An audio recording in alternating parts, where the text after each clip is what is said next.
در این پادکست کتاب صوتی به نظریه عجیب و ترسناکی میپردازیم که لرزه بر اندام هر انسانی میاندازد. رازی که در این کتاب خواهید شنید زندگی شما را به دو نیم تقسیم میکند. قبل از شنیدن این راز و بعد از شنیدن آن. اگر جرأت دارید با ترسناکترین حقیقت وجودتان روبرو شوید، اجازه بدهید که به شما بگویم آنچه در آینه می‌بینید شما نیستید. او تنها یک لباس بیولوژیکی است که برای تولید انرژی طراحی شده. این نظریه معتقد است ما از جایی قبل از زمان آمده ایم و به آن برمیگردیم، اما در طول زندگی هیچ چیز از آن دوره را به یاد نمی‌آوریم. در این کتاب راز بزرگ خود برتر و دلیل حبس شدن در این بعد سوم را فاش می‌کنیم.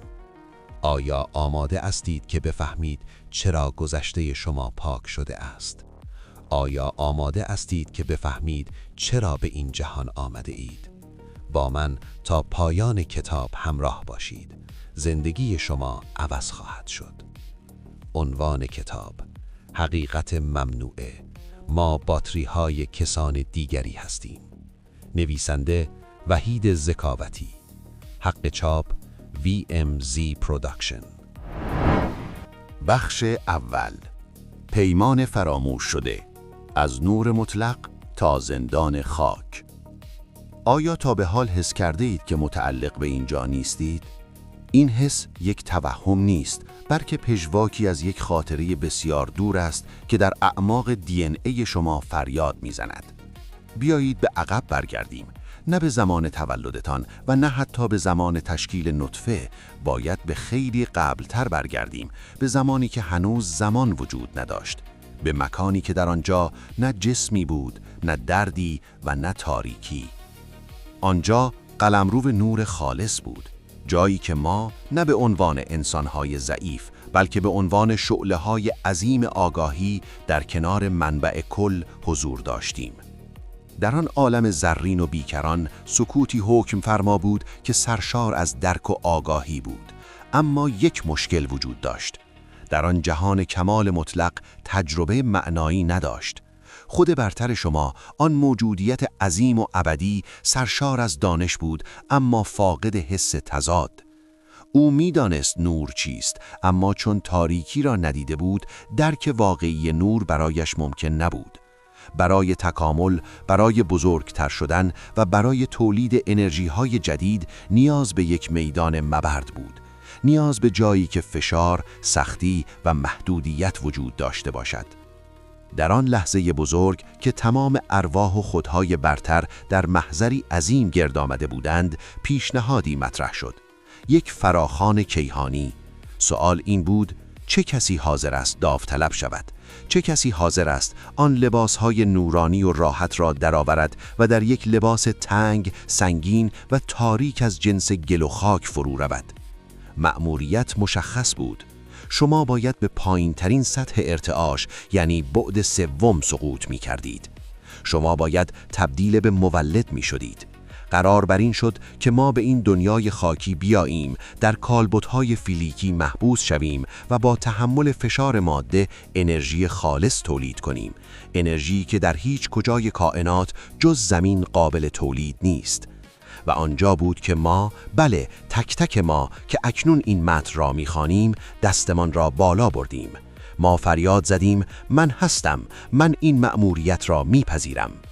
این همان پیمان بزرگی است که بستیم، عهدی که در آن قبول کردیم سختی‌ها را به جان بخریم تا سوخت لازم برای تعالی خود برترمان را فراهم کنیم. اما یک شرط وحشتناک در این قرارداد وجود داشت، شرطی که شاید اگر عمیقاً به آن فکر می کردیم تردید می کردیم. به ما گفته شد شما می روید اما فراموش خواهید کرد.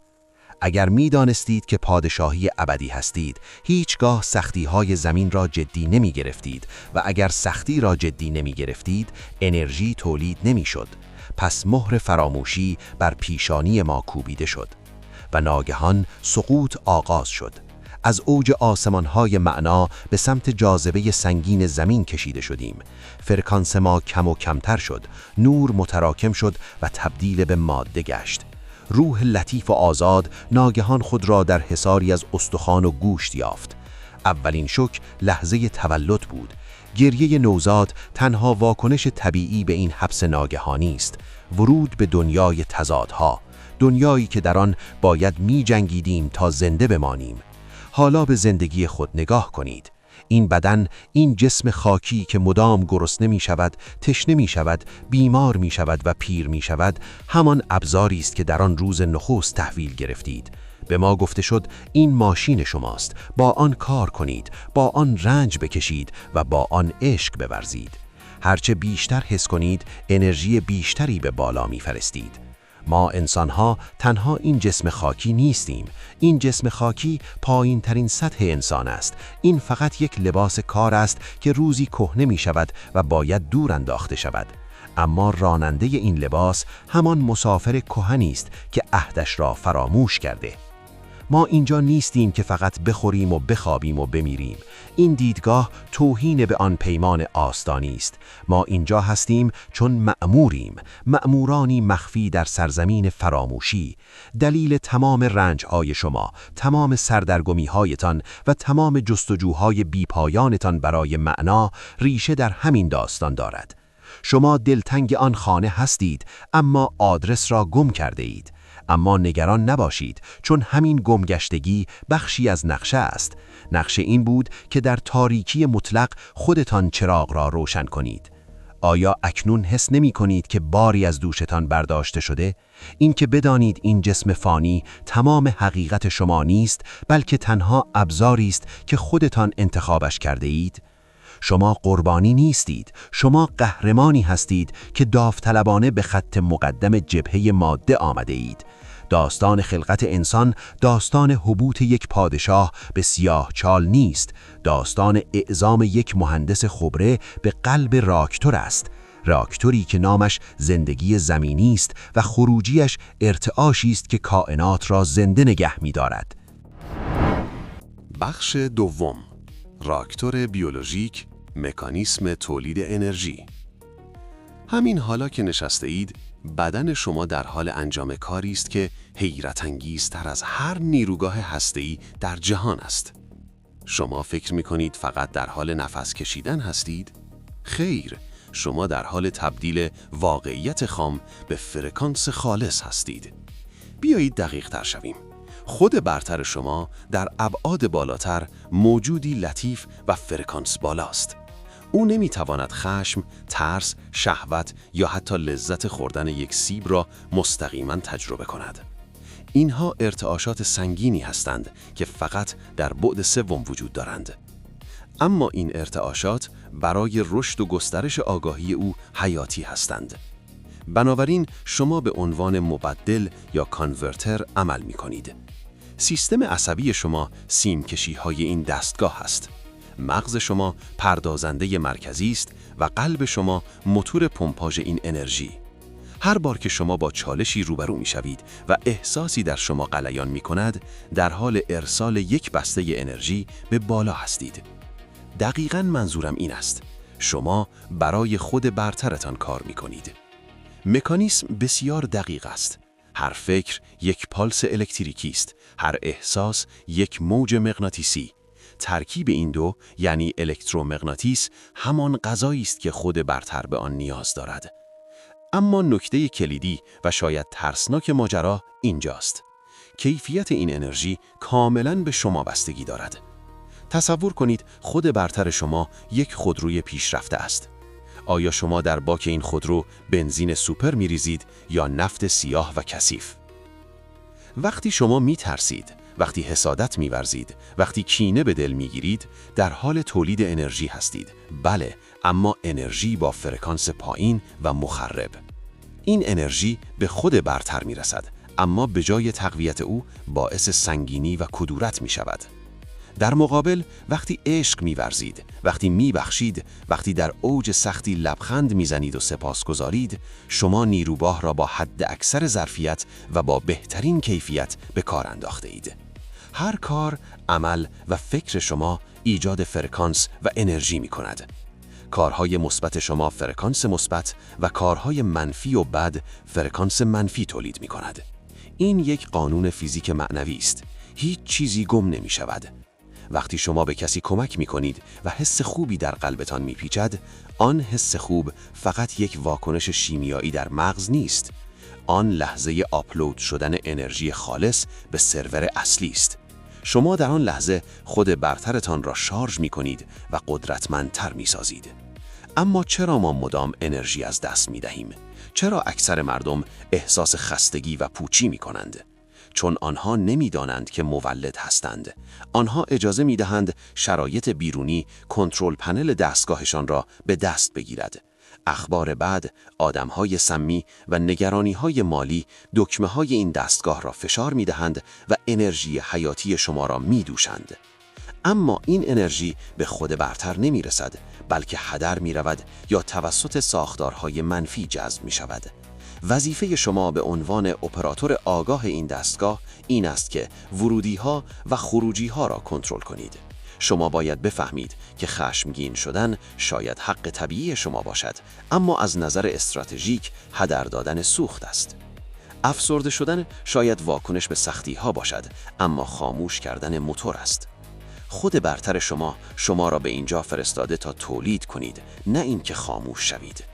این دیدگاه تمام اخلاقیات را تغییر می‌دهد. دیگر خوب بودن به خاطر ترس از جهنم نیست. خوب بودن یک ضرورت فنی برای بقا و قدرت است. با هر کار بد نیروی خود برترت را تخلیه می‌کنی. مثل این است که از حساب بانکی ابدی خودت پول برداشتی و آتش بزنی و با هر کار خوب در حقیقت به خود برتر خودت انرژی می‌دهی، سرمایه گذاری می‌کنی. حالا به زندگی روزمره اتان نگاه کنید. ترافیک، جر و بحث با همسر، فشار کار، همه اینها مواد اولیه هستند. هنر شما این است که این زباله ها را بگیرید و در کوره درونیتان بسوزانید و از آنها نور تولید کنید. این یعنی کیمیاگری، تبدیل سرب مشکلات به طلای آگاهی. وقتی یاد بگیرید که حتی در دردناکترین لحظات آرام بمانید و آگاهانه برخورد کنید، شما حجم عظیمی انرژی را تولید کرده اید که خود برترتان در ابعاد بالا به وجد می رود.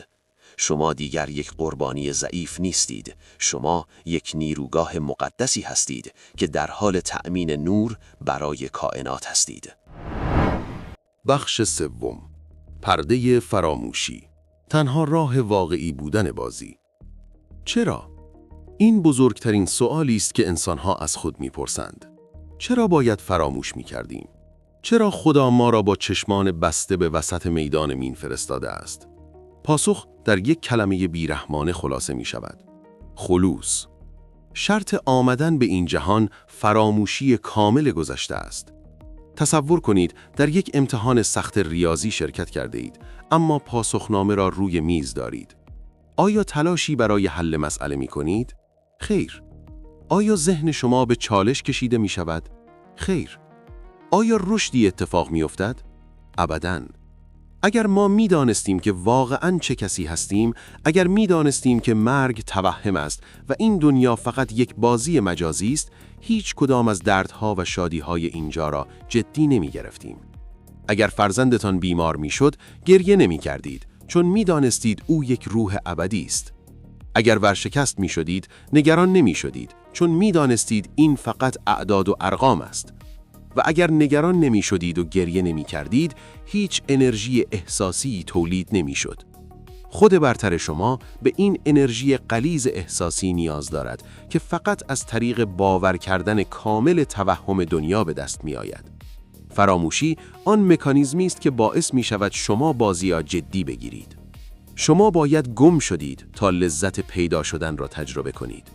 باید احساس تنهایی کنید تا ارزش اتصال را بفهمید. این پرده فراموشی بی‌نقص طراحی شده است. آنقدر ضخیم است که شما را کاملاً در نقش انسان خاکی فرو میبرد، اما آنقدر هم نفوذناپذیر نیست که نتوانید گاهی، فقط گاهی، بارقه‌هایی از حقیقت را ببینید. آن لحظاتی که به آسمان شب نگاه می‌کنید و دلتان بی‌دلیل می‌گیرد، آن لحظاتی است که پرده کمی کنار رفته است. این فراموشی یک فریب نیست، یک ابزار مهندس شده است. به هر روحی یک جسم به امانت داده می شود که در زمین برایش انرژی تولید کند. اگر حافظه داشتید، شما فقط یک بازیگر بودید که نقش بازی می کند. اما با فراموشی شما تبدیل به شخصیت می شوید. گریه های شما واقعی است، خنده های شما واقعی است و ترس هایتان واقعی. و همین واقعی بودن است که فرکانس تولید شده را ارزشمند می کند. اما خطر بزرگ اینجاست. غرق شدن کامل. هدف این بود که فراموش کنیم تا بازی کنیم، نه اینکه فراموش کنیم تا ابد خواب بمانیم. بسیاری از انسانها چنان در نقش خود فرو رفتند که فکر می کنند واقعاً همین نام و شغل و ملیت هستند. آنها مأموریت اصلی را از یاد بردند. مثل غواصی که به اعماق اقیانوس رفته تا مروارید صید کند، اما آنقدر محو زیبایی و ترس اعماق شده که یادش رفته باید نفس بگیرد و بالا برود. بیدار شدن در این دنیا یعنی پاره کردن قسمتی از این پرده در حالی که هنوز در بازی هستید. این سخت ترین کار ممکن است. اینکه بدانید همه چیز نمایش است، اما همچنان نقش خود را با عشق و جدیت بازی کنید. اینجاست که شما از یک باتری ساده به یک استاد تبدیل می شوید. وقتی بفهمید که فراموشی شرط استخدام شما بوده، دیگر از ندانستن شکایت نمی کنید. شما شروع می کنید به اعتماد کردن. اعتماد به همان خود برتری که شما را به اینجا فرستاده است. او می داند چه می کند. او نقشه را دارد. شما فقط سربازی در میدان هستید که دید محدودی دارد، اما فرمانده کل یعنی بخش برتر شما بر همه چیز مسلط است. پس آرام باشید. این سردرگمی، این ندانستن نقص شما نیست. این بخشی از طراحی لباس غواصی شماست. بخش 4. روز محاسبه، بازگشت انرژی به منبع. و سرانجام پرده می افتد. لحظه‌ای که ما آن را مرگ می نامیم و کائنات آن را بایگانی پرونده می نامد. همه ما نهایت در هنگام مرگ به خود برتر برمی گردیم. اما این بازگشت همیشه شیرین نیست. این لحظه حقیقت است. لحظه‌ای که دیگر هیچ دروغی نمیتوان گفت، هیچ نقابی نمیتوان زد و هیچ بهانه‌ای پذیرفته نیست. تصور کنید پس از سالها دوری و سختی رو در روی خود واقعیتان قرار میگیرید. او منتظر است. منتظر سوغاتی که از زمین آورده اید. منتظر انرژی هایی که باید در طول عمرتان جمع آوری و ارسال می کردید. و آنجاست که یا خوشحالیم و سربلند یا سربزیر هستیم و پشیمان. در آن لحظه زندگی شما مانند یک فیلم سریع از جلوی چشمانتان می گذرد. اما نه مثل فیلم های سینمایی. شما در این بازبینی کیفیت انرژی هر لحظه را حس می کنید. می بینید که فلان روز که به همسایه‌تان کمک کردید چه نور عظیمی تولید شد و به حساب شما واریز شد. و می بینید فلان روز که دلی را شکستید یا حقی را ناحق کردید چگونه سیاه چاله‌ای درست کردید که انرژی حیاتی خود برترتان را بلعید. پشیمانی آن لحظه دردناکترین آتش است. نه آتشی که کسی شما را در آن بیندازد، بلکه آتش شرم. شرم از این که می‌بینید چقدر فرصت داشتید و چقدر غافل بودید. می‌بینید که نه تنها از این فرصت برای تکامل خود استفاده نکردید، بلکه انرژی خود برتر خود را تلف کردید. می‌بینید که خود برترتان به خاطر اعمال شما کمی کدیرتر، کمی ضعیفتر و کمی غمگین‌تر شده است. این خیانت در امانت است، خیانت به خودتان.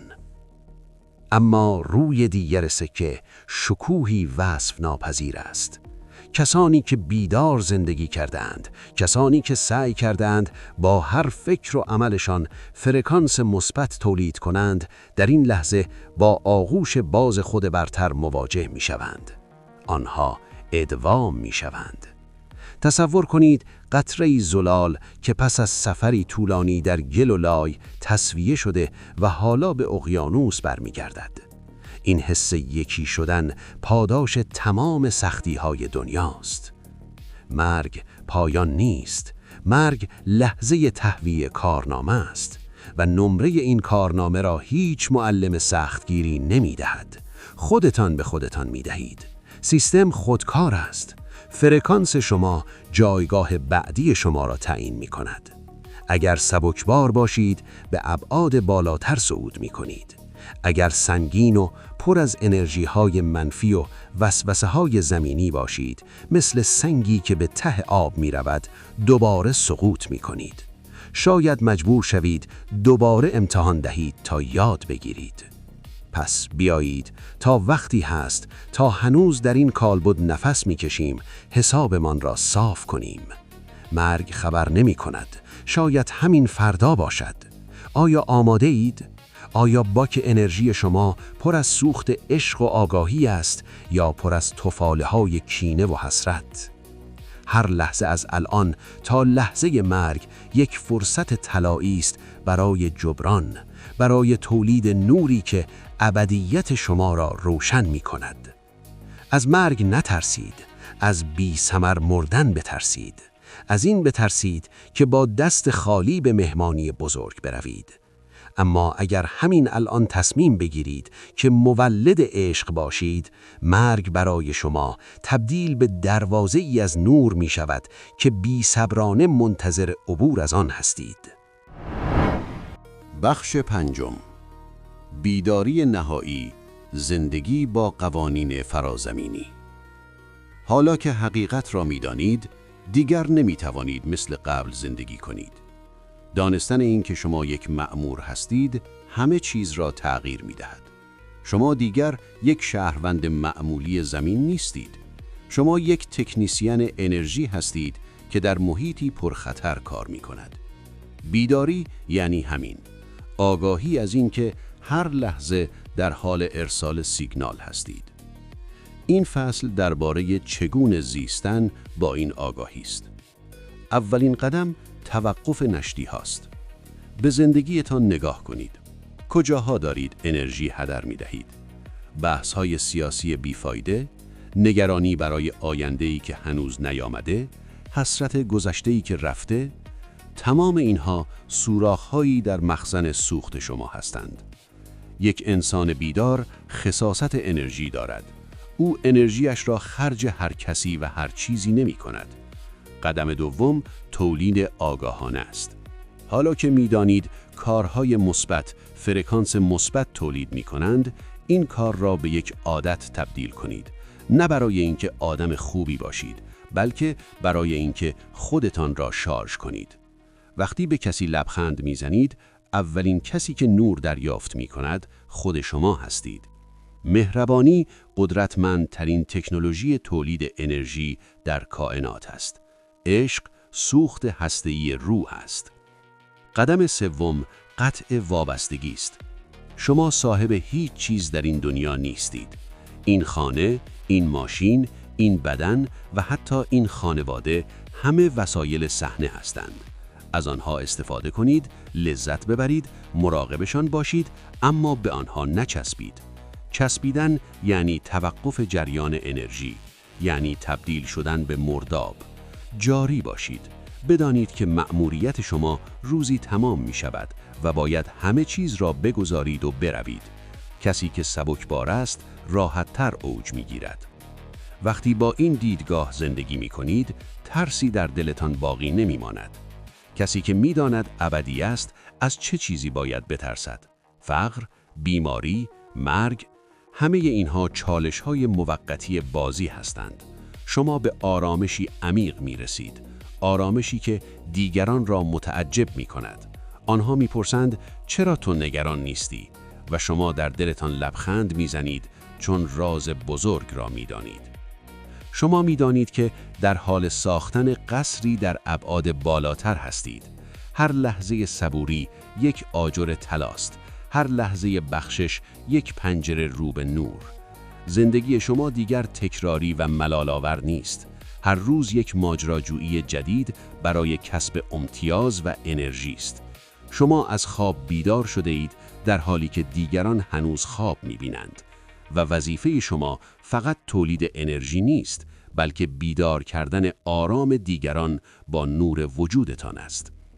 شما اکنون به منبع وصل شده اید. حس کنید همین حالا جریان گرم و قدرتمندی را که از بالای سرتان وارد می شود و در قلبتان می چرخد. این پاداش آگاهی است. شما تنها نیستید. خود برترتان با افتخار به شما نگاه می کند. شما دارید کارتان را عالی انجام می دهید. ادامه دهید، برخشید و آماده باشید برای روزی که با سربلندی به خانه بازگردید. نتیجه گیری. نقشه نهایی. بیداری در پایان بازی. ما اکنون در انتهای راهرویی ایستاده ایم که در ابتدای این کتاب تاریک و ترسناک به نظر می رسید. یادتان هست؟ وقتی شروع کردیم شاید احساس می کردید که یک قربانی هستید. قربانی دنیایی بیرحم که در آن بی دلیل رنج می کشید و در نهایت می میرید. اما اکنون در این سطور پایانی شما دیگر آن آدم سابق نیستید. شما پرده ها را کنار زده اید. بیایید یک بار دیگر با نگاهی که اکنون باز شده است به مسیری که با هم طی کردیم نگاه کنیم تا قطعات این پازل عظیم برای همیشه در ذهن شما جا بیفتد. در بخش اول ما به ریشه ها برگشتیم، جایی که شاید شوکه کننده ترین بخش ماجرا بود. ما فهمیدیم که داستان خلقت ما داستان تبعید یک زندانی نیست، بلکه داستان اعزام یک قهرمان است. یادتان آمد؟ ما در آن عالم نور بودیم، اما نوری که خام بود، نوری که تجربه نداشت. ما داوطلب شدیم. ما آن قرارداد سنگین را امضا کردیم تا به این لجنزار ماده بیاییم. چرا؟ چون خود برتر ما برای رشد و بقای ابدیش به سوختی نیاز داشت که فقط در سختی زمین تولید می شود. ما پذیرفتیم که لباس قواسی سنگین جسم را بپوشیم تا مروارید آگاهی صید کنیم. این بخش به ما یاد داد که هیچ کس ما را تنبیه نکرده است. ما خودمان این مأموریت را انتخاب کردیم. سپس در بخش دوم وارد موتورخانه شدیم. ما با مکانیزم دقیق تولید انرژی آشنا شدیم. فهمیدیم که بدن انسان فقط گوشت و استخوان نیست، بلکه یک راکتور بیولوژیکی فوق پیشرفته است. فهمیدیم که هر احساس یک جریان الکتریکی است و هر فکر یک موج مغناطیسی. ما دیدیم که چگونه در تمام سالهای گذشته با ترسها، خشمها و حسرتهایمان در حال سوزاندن سوخت ارزشمند خود بودیم و زباله تولید می کردیم. این بخش چشمان ما را باز کرد که ما کارگران معدن انرژی هستیم و کارفرمای ما همان بعد ملکوتی خودمان است. یاد گرفتیم که شادی و عشق فقط حس خوب نیستند، بلکه با کیفیت ترین بنزین برای سفر ابدی روح هستند. در بخش سوم با راز بزرگ فراموشی روبرو شدیم. شاید این دردناکترین قسمت بود، اما منطقی ترین آنها نیز هم بود. ما فهمیدیم که چرا یادمان نمی آید کیستیم. فهمیدیم که اگر پاسخنامه را داشتیم، امتحان معنایی نداشت. اگر می دانستیم این دنیا خواب و خیال است، هرگز برای فرزندمان گریه نمی کردیم و هرگز برای نان شب نمی جنگیدیم. و بدون این جنگیدن هیچ انرژی خالصی تولید نمی شد. فراموشی آن چشم بندی بود که خودمان بستیم تا بازی را جدی بگیریم. این درک به ما اجازه داد تا دیگر از خدا گلایه نکنیم که چرا من را اینجا رها کردی. ما رها نشده ایم. ما در حال اجرای مأموریت مخفی خود هستیم. بعد به بخش چهارم رسیدیم، لحظه مواجهه، جایی که مرگ را نه به عنوان پایان بلکه به عنوان تحویل پروژه باز تعریف کردیم. دیدیم که ترس از مرگ بیهوده است، اما ترس از دست خالی رفتن واقعی است. فهمیدیم که در آن لحظه خروج از بدن تنها چیزی که با خود میبریم چمدانی از فرکانس هاست. آیا این چمدان پر از نور است یا پر از دود سیاه؟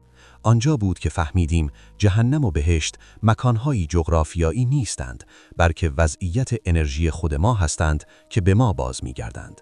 این بخش به ما یاد داد که هر ثانیه از زندگی فرصتی برای پر کردن حساب بانکی ابدیمان است.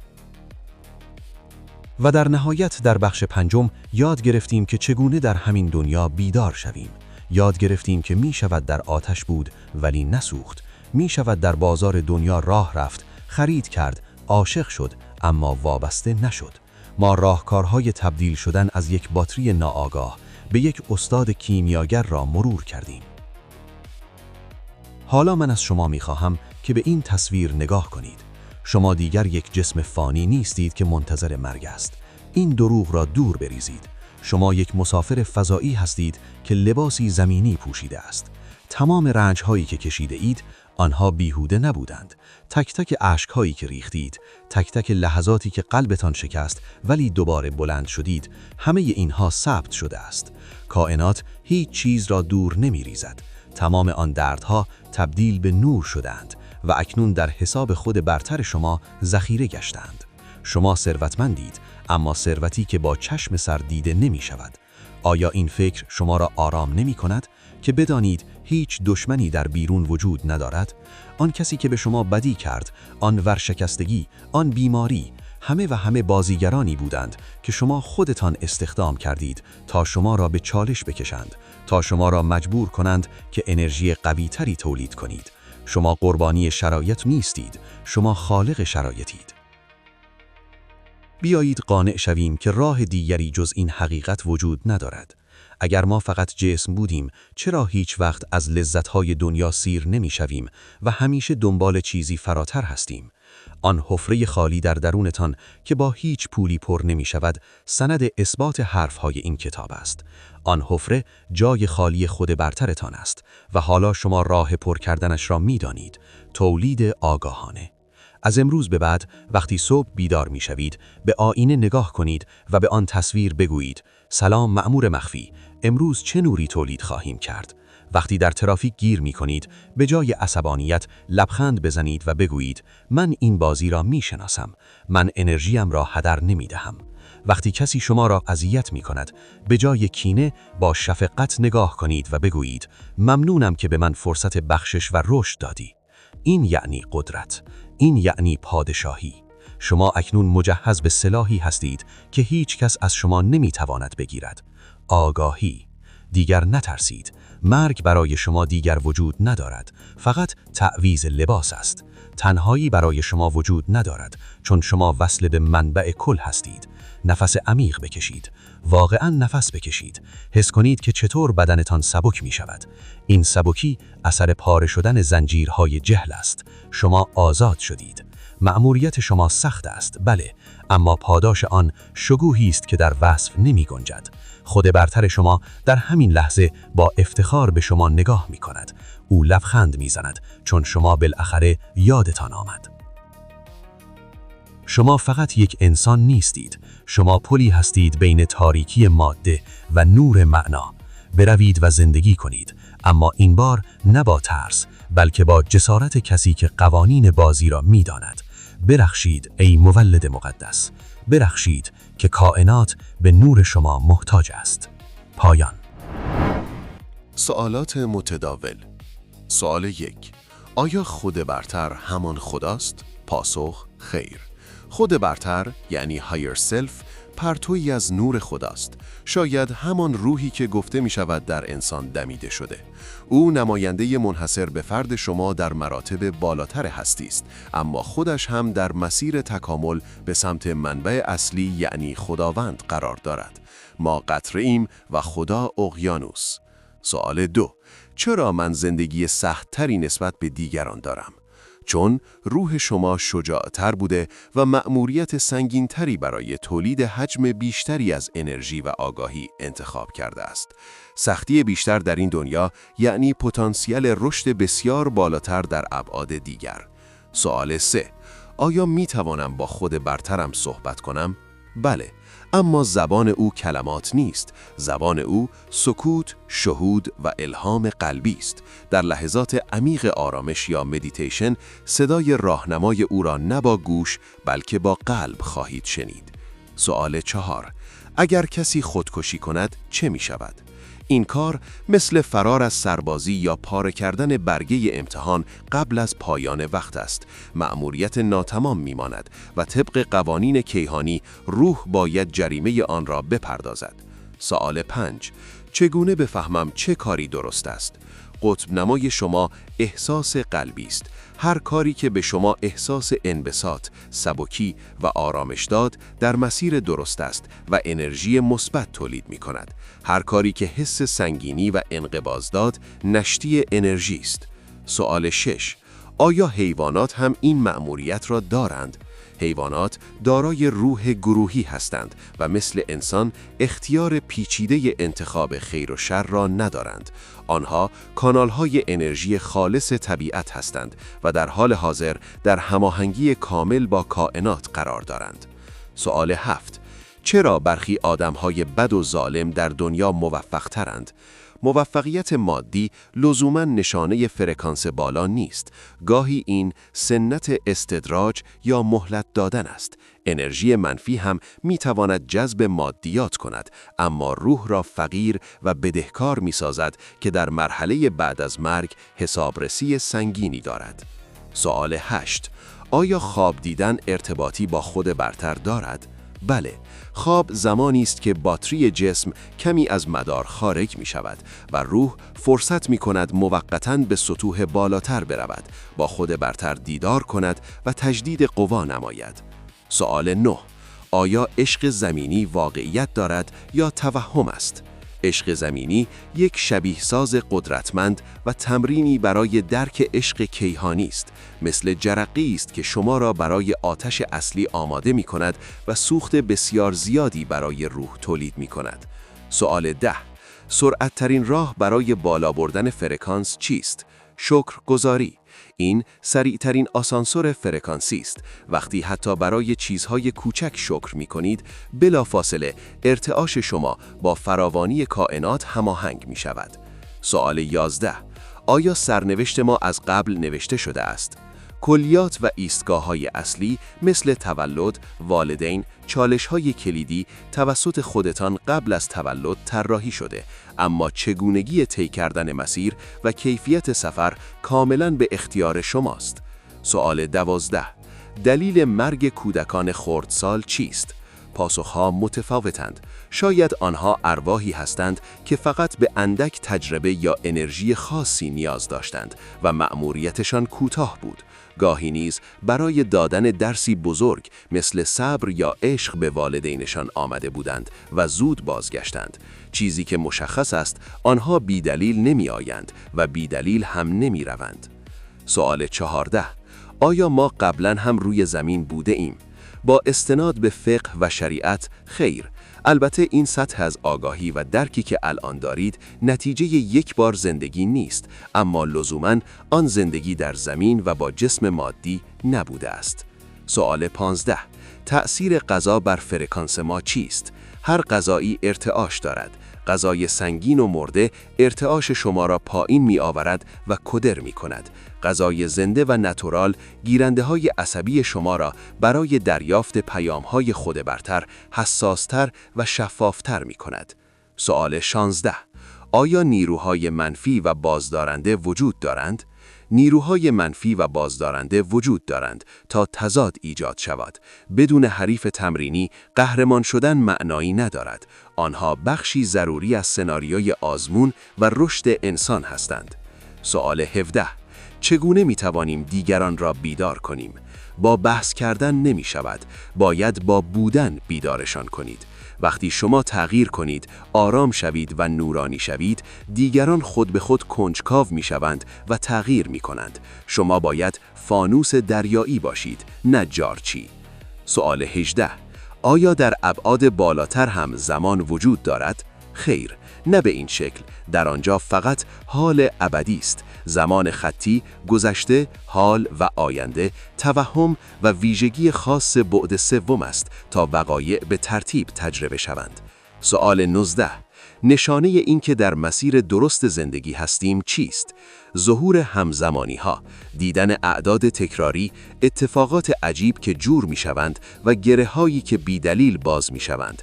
از همه مهمتر آرامش شخصی و خوشحال بودن با خود. اینها چشمک های کائنات به شماست که می گوید ادامه بده. سوال 20. آخرین و مهمترین پیام برای من چیست؟ نترسید. شما تنها نیستید. شما بسیار قدرتمندتر و عظیمتر از آن جسمی است که در آینه می‌بینید. فقط کافی است به یاد بیاورید که پادشاهی هستید در لباس مبدل و لباس خودتان را عوض خواهید کرد و به تخت خود خواهید نشست. البته اگر مسیر را درست طی کنید تا به مقصد اصلی برسید.